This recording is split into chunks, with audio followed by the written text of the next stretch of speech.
guys! Welcome back to my YouTube channel. For today's video guys, gusto ko lang po ipakilala sa inyo si Sir at si Ma'am. So, ang client ko. Gusto ko lang po magbibigay sa inyo ng tip guys kasi yung puppy po kasi ni Sir para safe po kay Sir, lalakas po ang loob nyo kahit premature man yan, kung ano mang kondisyon ng puppies, ilalaban pa rin natin. So, ito, tanungin po natin pakita mo muna yung mga cute na puppies ni Sir, na corgi. Ito yung mga corgi puppies. So, tanungin po natin si Sir. So, kung bakit niya pinawelcome kanya mga puppies, anong kondisyon.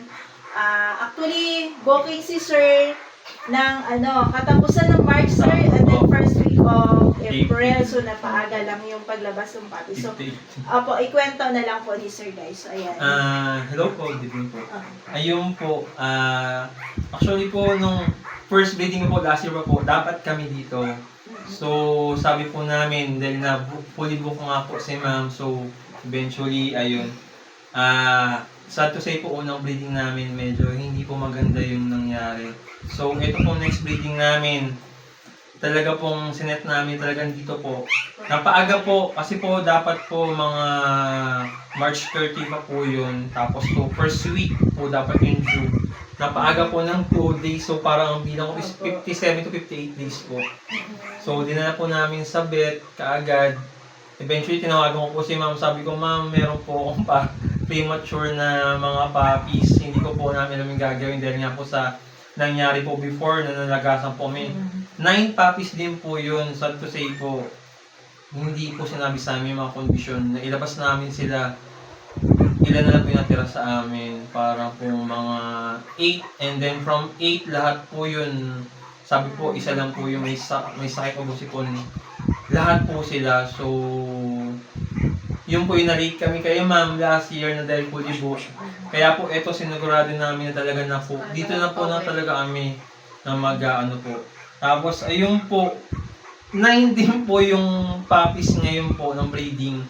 Pero ang kinagandaan lang po is ngayon po kasi normal. Pero may casualty po kasi na dalawa. So dahil sa tagal po ng pagla-labor, nung paglabas pa lang po, wala na po. So, dito po mga natira, dito po namin. Yung pagdating po dito talaga po parang, ayun po, pagdating po dyan. Ayan, nilakas na po nila. Dati po parang wala po mga balahibo. Oo, ayan, ang cute, ang cute. Ayan. Tapos mahina pa po sila mag-stock po. Yun dito, sa pilitan pa po. Ngayon, ang kukulit na po. Umakyat na. So, ayan guys. So, tanungin natin, Sir, anong masasabi mo, Sir, sa pag-aalaga po namin? Yung po, actually po, 24 hours po.